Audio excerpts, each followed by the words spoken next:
como é que uma constituinte majoritariamente conservadora conseguiu produzir uma Constituição em grande medida progressista. O povo realmente foi às ruas, o grande inimigo, ele foi derrotado na Constituinte. Que era quem?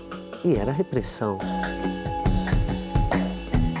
Houve uma participação popular nunca vista em toda a nossa história republicana. Nesses últimos 5 anos, há um aumento dessa participação na sua visão?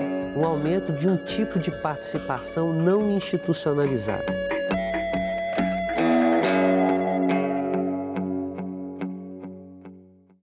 Qual o perfil político dessa Constituinte? É mais conservadora, é mais progressista? Como é que eram as forças políticas naquele momento? A Constituinte de 87, ela era composta majoritariamente por parlamentares conservadores, né? Na verdade, 2/3 dos nossos constituintes eleitos em 1986 eram conservadores. E a gente pode falar que houve uma participação direta na Constituinte? Claro, houve uma participação popular nunca vista em toda a nossa história republicana. É uma participação que vem já desde os 10 anos de transição política, né? E, sobretudo, no movimento pelas diretas já, e com o seu ápice aí em 1º de fevereiro de 87, com a instalação da Assembleia Constituinte. Como é que um Congresso, né, que você disse que era composto majoritariamente por forças conservadoras, teve uma participação popular tão grande? Isso é um paradoxo? Sim, é um paradoxo muito grande, até porque isso é objeto da minha pesquisa, né, sobre o processo constituinte desde 2008, né? Como é que uma constituinte majoritariamente conservadora conseguiu produzir uma Constituição em grande medida progressista, né, sobretudo em mecanismos de participação popular.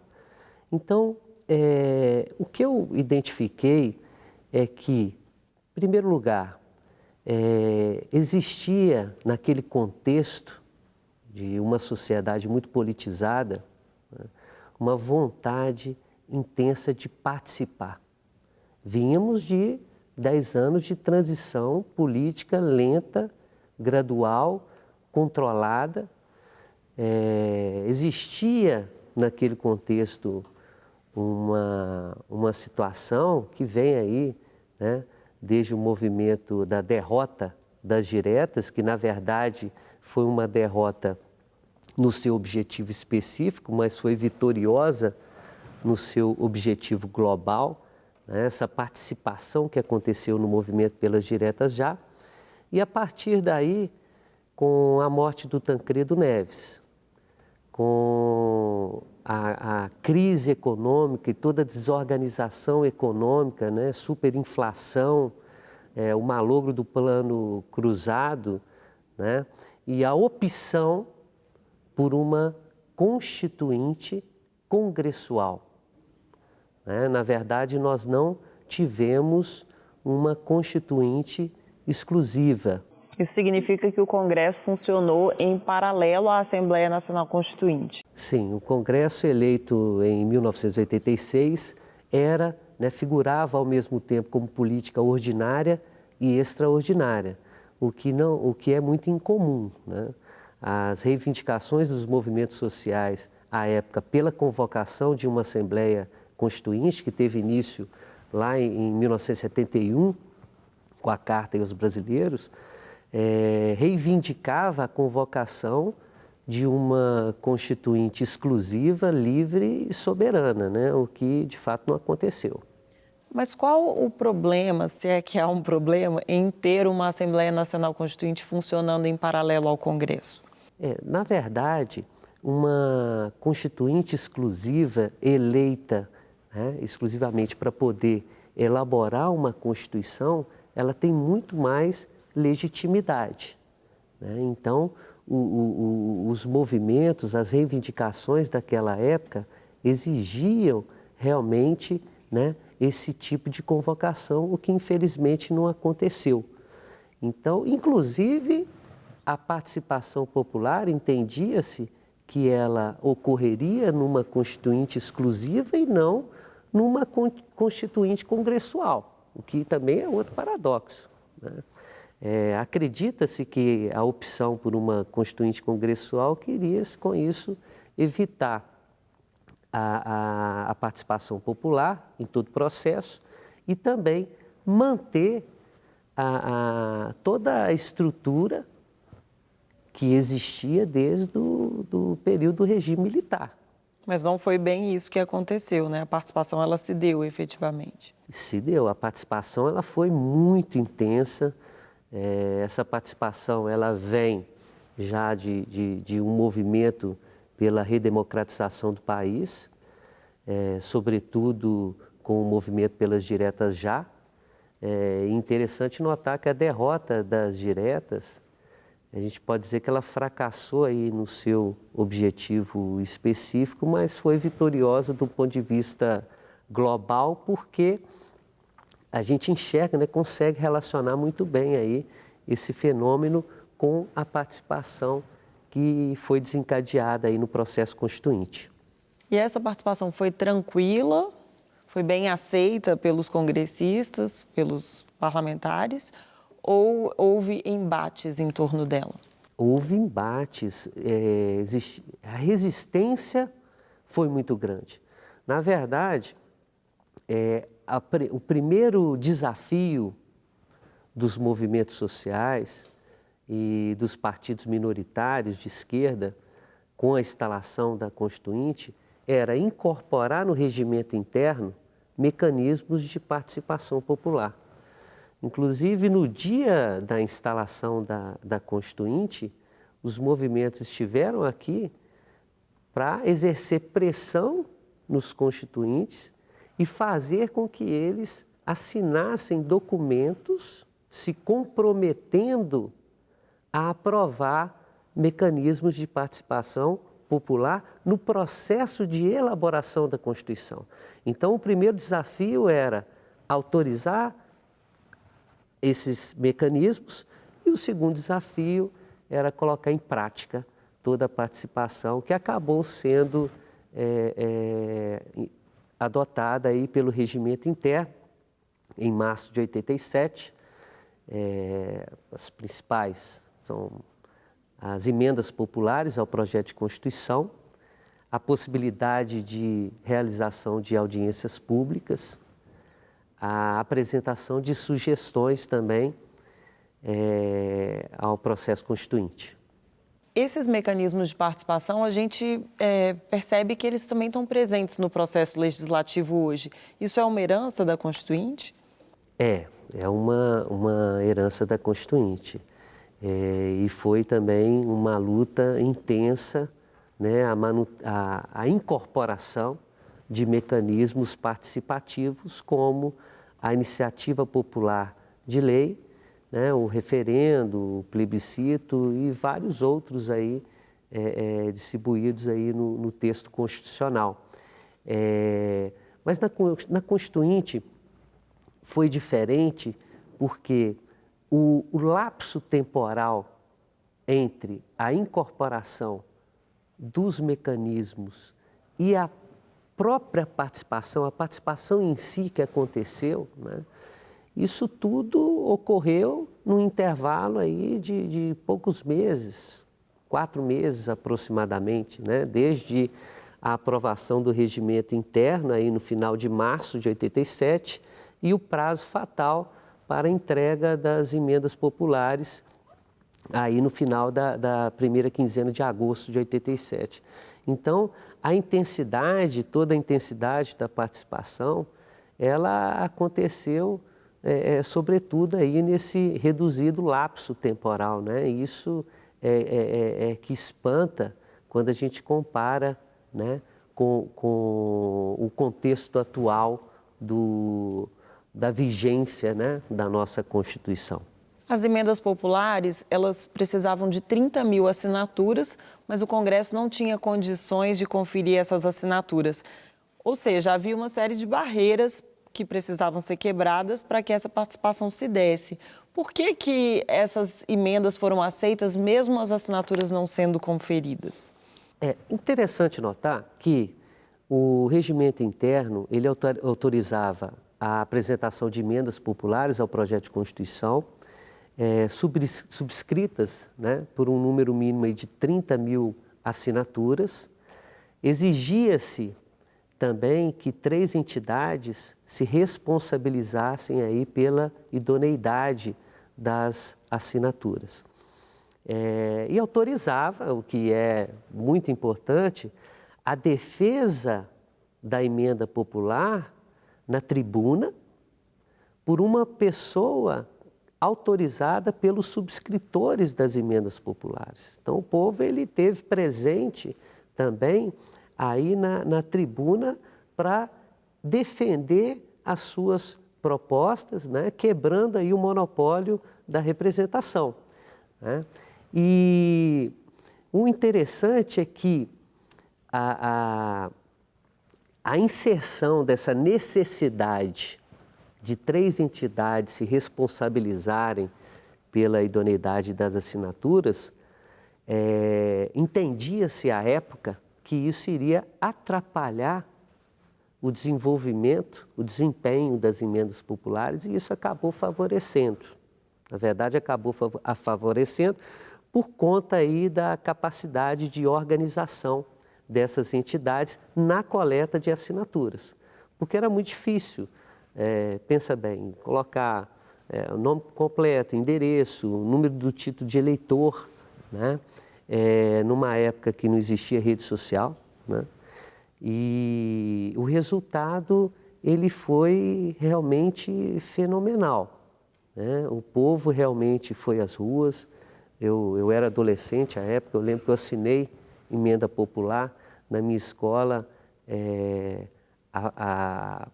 em prol de direitos da criança e do adolescente, né? Então, assim, o movimento ele foi realmente intenso. Em aceitar esses mecanismos de participação foi fruto da pressão de algum constituinte especificamente ou é algo mais difuso? Existiram, né, grupos de pressão dos movimentos sociais, né, mas a gente pode atribuir a esse resultado, a incorporação desses mecanismos, a pressão desses movimentos que se aliaram à parte minoritária da Constituinte, e inclusive a ala mais à esquerda do partido majoritário, que então PMDB. Mas existiram protagonistas ali que foram fundamentais para a incorporação de tais mecanismos, né? Sobretudo Mário Covas. O Mário Covas, a meu ver, ele foi aí uma das figuras mais importantes aí para que isso acontecesse. Inclusive, ele foi um dos signatários aí dessas propostas de incorporação, né? Tanto das emendas populares no regimento interno, quanto da própria iniciativa popular no texto da Constituição, né? Agora, a gente teve também iniciativas como as cartas enviadas pelas pessoas à Constituinte. Essas cartas fizeram alguma pressão sobre o texto constitucional? Elas se traduziram em participação efetiva? Eu acho que as cartas, que inclusive elas começaram a ser enviadas aí por um projeto do Senado também antes da Constituinte, né? Essas sugestões, as pessoas pegavam os formulários aí nos correios, né? E foi um momento muito bonito de participação. Eu não vou dizer que influenciou no processo diretamente, mas teve um efeito pedagógico muito grande, né? Um efeito de mobilização. Sim, claro. Foram distribuídas mais de 5 milhões de formulários Brasil afora para que o cidadão brasileiro pudesse, né, apontar ali a sua sugestão para a nova Constituição. Então, embora essas sugestões não pudessem aí ter sido, né, analisadas uma a uma, eu acho que teve esse efeito pedagógico de mobilizar a sociedade naquele contexto. Por que a gente tem uma Constituição que é dita Constituição Cidadã? Porque tem mecanismos de participação popular e porque tem também previsão de direitos, já que a gente tinha um perfil de Assembleia Nacional Constituinte mais conservador. São várias as razões, né? Eu acredito que, primeiro, havia uma necessidade muito grande de participar. Então, a pressão, ela foi muito grande nos constituintes para que eles adotassem esses mecanismos. E essa pressão, ela aconteceu aqui, né? Com a presença da sociedade nas galerias do Congresso Nacional, com as caravanas a Brasília. Eu posso atribuir também a esse resultado o perfil democrático do regimento interno, né? O regimento, toda a formatação do regimento, ela contribuiu para esse resultado.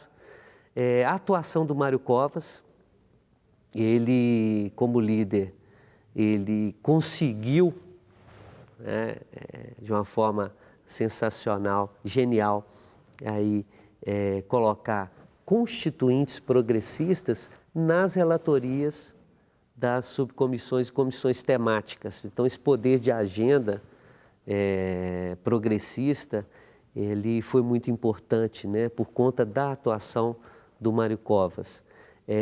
A gente pode atribuir também as influências que aconteceram por conta dos anteprojetos e propostas que foram utilizadas aí, pelo menos informalmente, pelos constituintes durante o processo. E pós-Constituição, a gente tem 3 mecanismos principais aí previstos na Constituição, que são plebiscito, referendo e as propostas de iniciativa popular. Como é que esses mecanismos estão sendo usados aí nesse período democrático ao longo desses 30 anos? Com a promulgação da Constituição, houve um refluxo democrático, né? Não só que a gente observa essa apatia política, aí não só aqui no Brasil, mas até mesmo em outros países, né? Com relação a esses mecanismos, houve poucas, né, atividades, né? Nós observamos com relação à iniciativa popular de lei algumas propostas que foram apresentadas. O interessante é que, se você reunir toda iniciativa popular legislativa na vigência da Constituição de 88, você não alcança o número de 12 milhões de subscrições que foram colhidas em apenas um intervalo aí de 4 meses de Assembleia Constituinte. Nem com a ficha limpa, que é o projeto de iniciativa popular e agora lei, né, mais conhecido no país. Nem com a ficha limpa, né, que inclusive teve aí aproximadamente 6 milhões de assinaturas, né?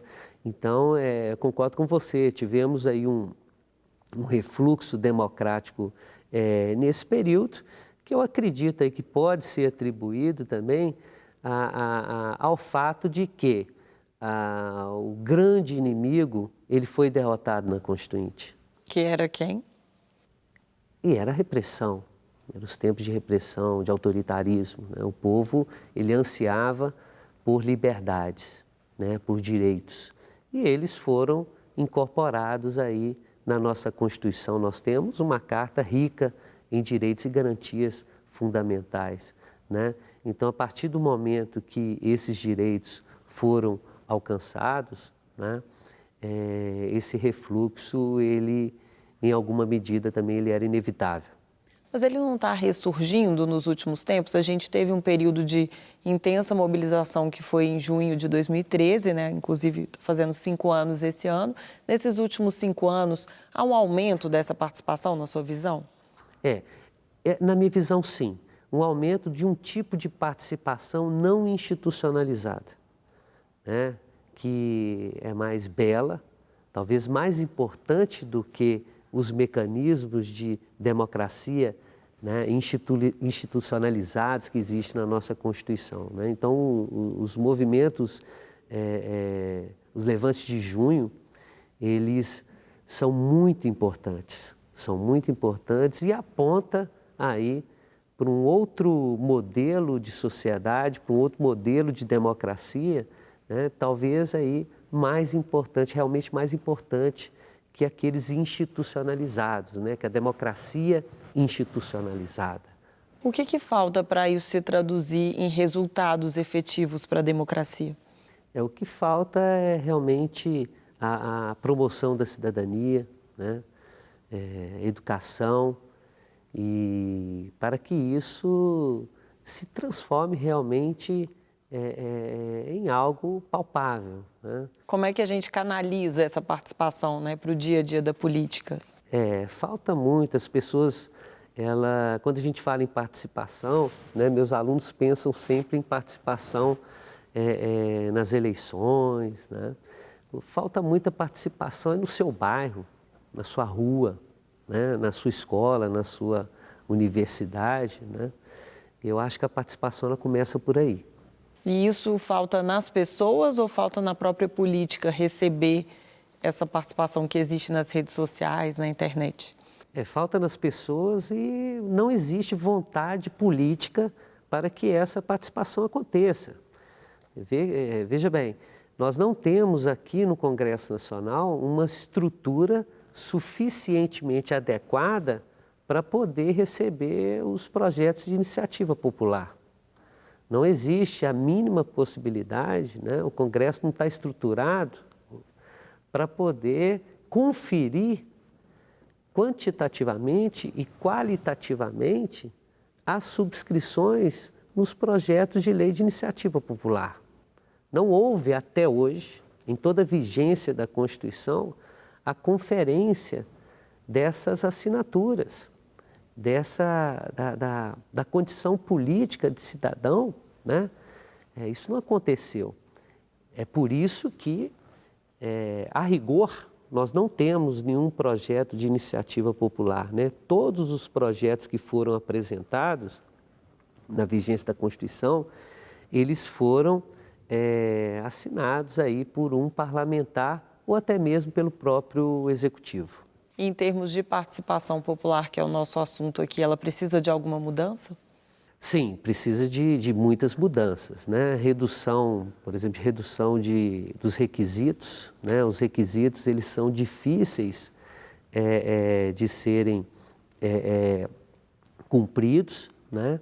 E também o compartilhamento aí, né? A sinergia entre esses mecanismos e todos os instrumentos aí tecnológicos, né? De internet e tal, que eu acho que precisa dar uma modernizada aí nos mecanismos, coisa que não aconteceu até hoje por falta de vontade política também dos nossos representantes. Você falou em refluxo democrático depois da Constituinte, mas em aumento da participação nos últimos 5 anos. Esse caminho que a gente está vendo, que está sendo construído para o futuro, é um caminho de mais participação ou de menos participação? Eu acho que é um caminho de mais participação, mas uma participação alternativa, talvez não tanto aí dependente dos mecanismos institucionalizados, né? Não tão dependente do Estado. É um tipo de participação fora do Estado, né? Muito daquilo que a gente viu realmente aí nos levantes de junho de 2013. E isso não é exclusivo do Brasil? Não, isso é no mundo todo. Outros países souberam canalizar essa participação em ações efetivas? Eu acredito que não, porque a grande dificuldade é realmente interpretar esses movimentos, recepcionar esses movimentos, canalizá-los. E é realmente muito difícil, né? Esse tipo de canalização.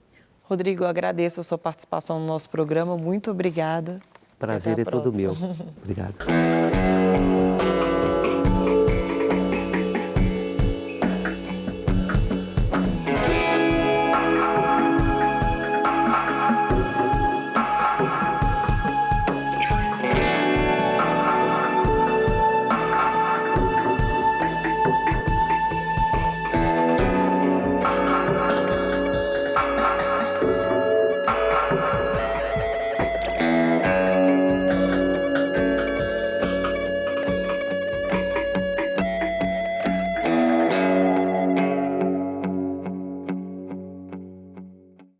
Na verdade, assim, tem pouquíssima pesquisa sobre a Constituinte. É mesmo? Pouca gente pesquisa a Constituinte. Engraçado, né?